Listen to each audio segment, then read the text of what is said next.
На работе, учебе, дома и даже в магазине нас окружают устройства, использующие беспроводную передачу данных под названием Wi-Fi.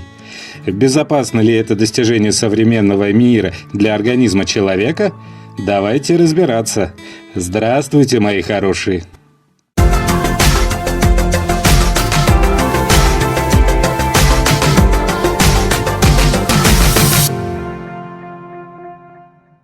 В 1996 году в австралийской лаборатории радиоастрономии был совершен прорыв в технологии беспроводной передачи данных.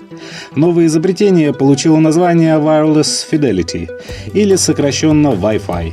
На данный момент Wi-Fi прочно вошел в нашу повседневную жизнь.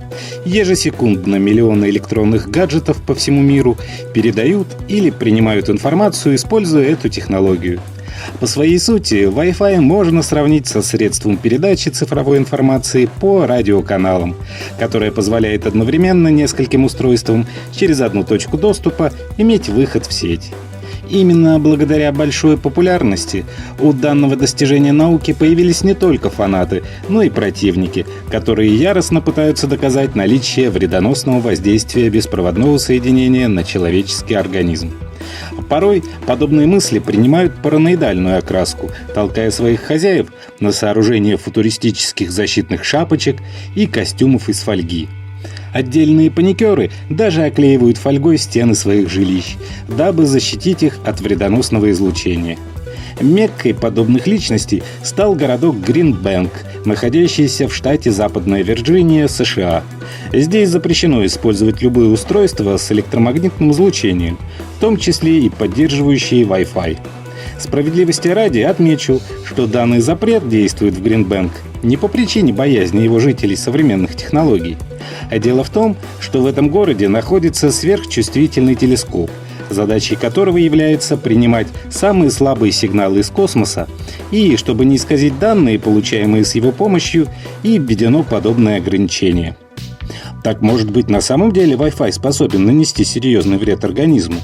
Ведь не зря гласит народная мудрость: не бывает дыма без огня. Чтобы разобраться в этом вопросе, давайте обратимся к физике. Как нам известно, радиоволны, используемые для передачи данных с помощью технологии Wi-Fi, относятся к ультракороткому электромагнитному излучению с частотой колебания 2,4 ГГц. Однако окружающее нас пространство буквально пронизано и другими электромагнитными волнами, которые излучают многие электрические приборы: сотовые телефоны, компьютеры, телевизоры, электродвигатели в бытовой технике и так далее. Помимо этого, ежедневно выходя на улицу, мы подвергаемся еще и воздействию фонового космического излучения.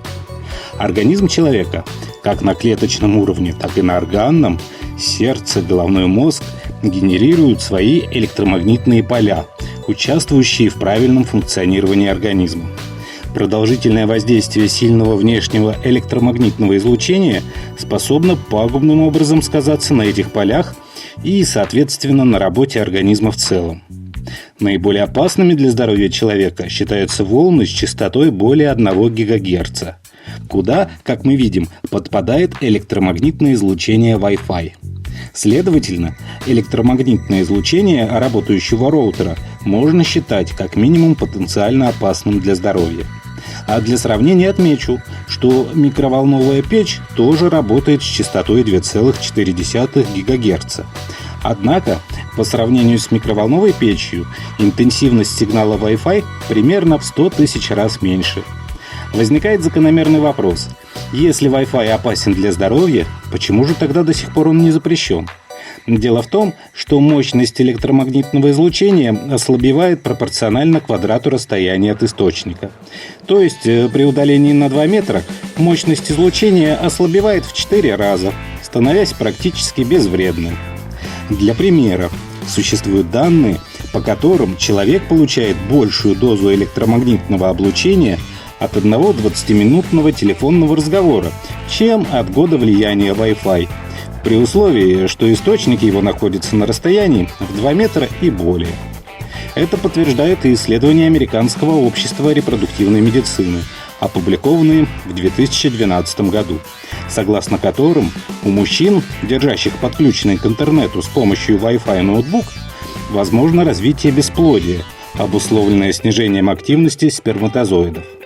Всемирная организация здравоохранения также инициировала и провела множество исследований, касающихся влияния внешнего воздействия электрических и магнитных полей, на основании которых было сделано несколько выводов. На низких частотах внешние электрические и магнитные поля индуцируют слабые циркулирующие токи внутри организма человека. Практически во всех обычных условиях уровни индуцированных токов в организме слишком малы, чтобы вызвать явные последствия.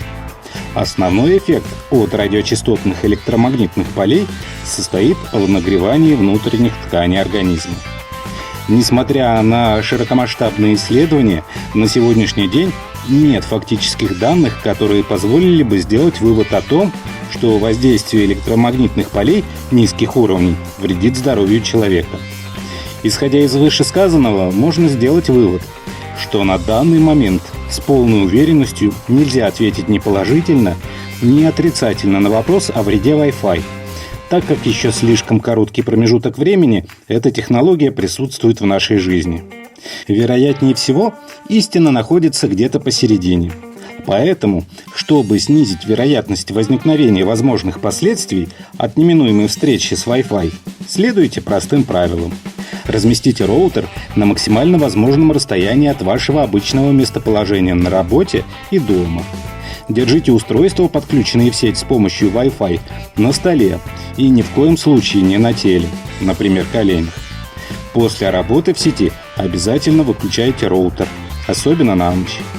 В завершении приведу слова, принадлежавшие великому французскому писателю Виктору Гюго, которые спустя 1,5 века можно отнести и к современным достижениям науки.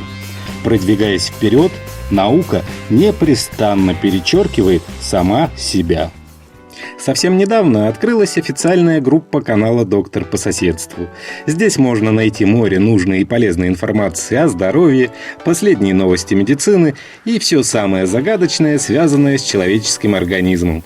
Заходите, смотрите. Кто еще не вступил, вступайте. Ссылка на группу будет в описании под этим видео. Не болейте, ставьте лайки, заходите в сообщество, подписывайтесь на канал. Здоровья вам!